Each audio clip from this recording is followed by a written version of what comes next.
Bem-vindos à Soma dos Dias, um podcast de negócios. Eu sou o Hugo Neutel. Neste episódio, o novo aeroporto de Lisboa e as conclusões da Comissão Técnica Independente. Alcochete foi a opção recomendada em primeiro lugar, no longo prazo, uma solução que será dual com a Portela até que a nova infraestrutura esteja a funcionar a 100%. A proposta foi alvo de críticas por parte de vários setores e da própria ANA, a gestora dos aeroportos. Mais à frente, afinal, o que pode ou não pode fazer um governo de gestão. Comigo estão o Celso Filipe e a Filomena Lança. Esta é a Soma dos Dias. Ao fim de 50 anos de discussão, o país ficou a conhecer mais um passo no debate sobre o novo aeroporto. A solução com mais vantagem para um hub intercontinental é o aeroporto Humberto Delgado com o Campo de Tiro de Alcochete, até abrir um Campo de Tiro de Alcochete único. Mas outra solução viável, embora mais distante, é o aeroporto Humberto Delgado com vendas novas, até abrir vendas novas como aeroporto único.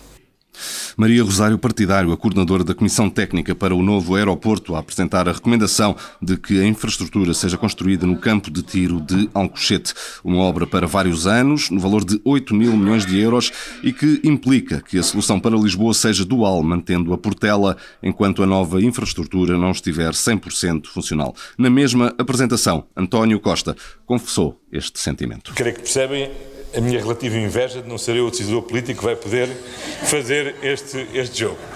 Mas também me dá outra liberdade desta consideração. Porque, obviamente, o decisor político é um decisor político que tem um conjunto de outras condicionantes para além daquelas da pura avaliação técnica.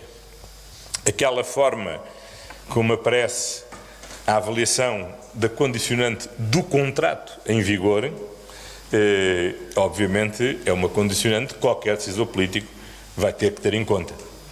Eu percebo que para um engenheiro é seguramente mais fácil renegociar um contrato do que fazer o projeto de um aeroporto. Posso-vos assegurar que para um jurista é muito mais fácil fazer um projeto de um aeroporto do que renegociar um contrato. A ironia de António Costa na apresentação das conclusões da Comissão Técnica Independente para o novo aeroporto de Lisboa. Comigo está o Celso Filipe, diretor adjunto de negócios. Viva Celso, e agora que leitura fazer de mais este episódio em torno desta história que tem já várias décadas? Olha, como bem disse o Primeiro-Ministro António Costa, é uma decisão política e o que tem faltado nestes últimos 50 anos é a materialização da decisão política. Nós há 50 anos, em 1973, ainda em pleno governo de Marcelo Caetano, tinha-se decidido que o aeroporto iria ser em Rio Frio e estaria pronto entre 78 e 80. Como se sabe, não aconteceu nada. E para quem já tem a memória um pouco mais fraca, recordo que em janeiro de 2008, o então Primeiro-Ministro José Sócrates anunciou a decisão política de construir o aeroporto onde? Em Alcochete. Passados estes anos todos, ou seja, em 2023, voltamos a ter uma decisão, desta vez técnica, que um político gostaria de validar, de ter o aeroporto em Alcochete. Eu pergunto, do que é que serviu esperar 15 anos? Essa decisão na altura foi até ela própria alvo de polémica, como é sempre nestas circunstâncias, porque antes havia um ministro das Obras Públicas de que alguns de nós lembrarão, Mário Lindo, que tinha dito que nem pensar em fazer um aeroporto, jamais, ficou famoso o jamais, nem pensar em fazer um aeroporto na margem sul. Agora, o que soubemos nesta semana foi esta recomendação da Comissão Técnica Independente. Tal como se previa nestas situações, foi uma proposta que foi imediatamente alvo de críticas de vários setores, do turismo, da própria gestora dos aeroportos nacionais. Eram críticas que, de alguma forma, esperadas. Como tu bem assinalaste, não há novo aeroporto de Lisboa sem críticas ou polémicas. Nenhuma decisão ou nenhuma tentativa de decisão, neste caso, passou no crivo ou foi aceito de forma unânime. Voltando a fazer um pouco de história, quando o aeroporto da Portela foi construído nos anos 40, também houve alguns grupos de interesse que se manifestaram contra a localização do aeroporto na Portela, argumentando que a Portela era demasiado longe. Esse grupo queria que o aeroporto fosse construído no Campo Grande. Portanto, mudam-se os tempos. O que se mantém é que, de facto, há sempre polémica em torno da construção do novo aeroporto. Há sempre grupos de interesse ou lobbies variados e com interesses também eles de natureza diferente, que de uma forma ou de outra conseguem sempre colocar o grão suficiente na engrenagem para que ela pare, e essa é uma das razões pelas quais estamos há tanto tempo à espera do novo aeroporto, sendo que é líquido que agora houve uma sugestão da Comissão Técnica Independente que diz que como primeira opção Alcochete e segunda Vendas Novas. É uma decisão, é uma decisão não vinculativa, como o próprio governo e a própria líder da Comissão disse. Portanto, agora compete ao futuro governo ter ou não a coragem política de uma vez por todas avançar com esta obra, porque presumo que, independentemente da localização defendida pelas partes em jogo, nenhuma delas diz que não é necessário construir um novo aeroporto para servir Lisboa. Portanto, esta é a única unanimidade que há. Tudo o resto é divergência e é isso que tem feito com que o processo consecutivamente pare.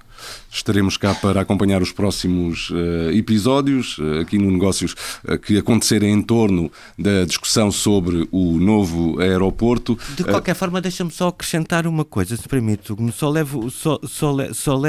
levo um minuto, que é dizer que em qualquer uma das circunstâncias, o novo aeroporto, seja a localização em Alcochete, seja a localização em Vendas Novas, implica uma terceira travessia sobre o Tejo. O que pode levar em muitos custos que estão previstos.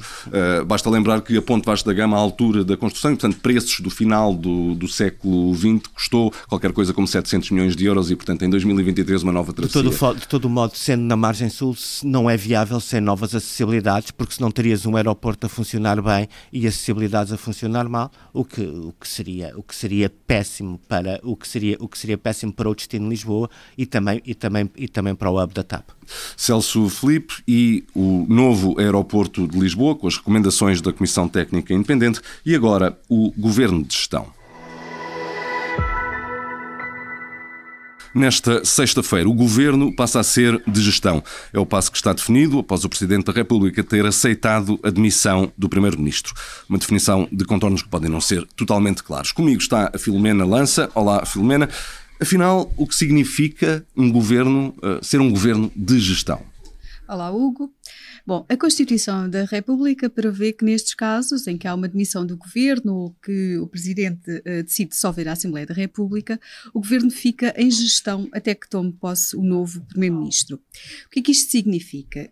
Fica numa situação de poderes limitados. Mas não quer dizer que não possa fazer nada. O que a Constituição diz é que não pode fazer nada que vá além do que é estritamente necessário para a gestão dos negócios públicos. O conceito é vago e foi deixado vago assim de propósito, para que em cada caso concreto se possa avaliar se os atos praticados estão de acordo com os princípios constitucionais da necessidade e da proporcionalidade. Há atos que à partida já se sabe que serão estritamente necessários. Por exemplo, a execução do Plano de Recuperação e Resiliência ou de outros fundos europeus pode ficar em causa pelo facto do Governo estar em gestão? Não, exatamente. Esses diria que são aqueles que se enquadram neste conceito de atos estritamente necessários. Aliás, o próprio Presidente da República já o referiu, o PRR é uma das grandes preocupações dele em todo este processo, e portanto ele já referiu que estão aí precisamente em causa atos essencialmente de administração. Depois, para além disso, também há aquelas situações em que há uma lei que obriga o Governo a fazer uma portaria ou um regulamento, e aí entende-se que não só pode, como deve fazê-lo. sob pena de ele próprio entrar em incumprimento. Um exemplo será a publicação da portaria a mandar aplicar os aumentos de pensões que resultam da lei e dos indicadores que até já são conhecidos. Mas a verdade é que em tudo isto, e talvez de forma propositada, como já assinalaste, há fronteiras que parecem não ser muito claras, muito objetivas entre aquilo que é um ato estritamente necessário e um outro que não o seja. Exato, não é, de facto. Mas, enfim, há um entendimento de que, sobretudo, se devem evitar atos que comprometam ou obriguem de alguma forma o governo que virá a seguir. Isso vale também, por exemplo, em matéria de nomeações, em cargos da administração pública, que também só devem ser feitas, lá está, em caso estritamente necessário. E mesmo aí deve-se privilegiar o regime de substituição, que é sempre provisório, em vez de deixar as pessoas já em comissão de serviço. Isto levanta também uma outra questão, que é quem é que define o que é um ato necessário, ou como é que se distingue, quem é que distingue o que é um ato necessário de outro que não o seja? Pois quem faz o crivo, no fundo, não é? Sim. Bom, o governo há de atuar conforme bem entender, mas depois o primeiro crivo será do Presidente da República, porque é por ele terão que passar os diplomas do governo, não é? E ele pode vetar, pode enviar para o Tribunal Constitucional, se considerar que o Executivo está a extravasar as suas funções de governo de gestão. Mas depois também há diplomas, como as portarias ou regulamentos em geral, que esses não vão ao Presidente da República. E aí os tribunais poderão sempre ser chamados a intervir e cabe-lhes a última palavra, sejam os tribunais administrativos, no caso de atos administrativos, nomeações, por exemplo, ou seja o Tribunal Constitucional. Aliás, o Tribunal Constitucional já se pronunciou em outras situações, em outros casos em que houve também governos de gestão, já se pronunciou sobre situações concretas e houve mesmo até atos que foram anulados. Bom, depois também o Primeiro-Ministro responde perante o Presidente e, portanto, o Presidente pode sempre, nas audiências semanais que mantém com o Primeiro-Ministro, que, enfim, se manterão, com certeza, poderá também fazer uma fiscalização política que, enfim, será meramente institucional, mas terá certamente o seu peso. Filomena Lança e o Governo de Gestão. Obrigado, Filomena. Agradeço também ao Celso Filipe. Assim terminamos este episódio da Soma dos Dias. Marcamos encontro para de hoje a 8, porque em todas as semanas há histórias para contar. Obrigado por ouvir. Até lá.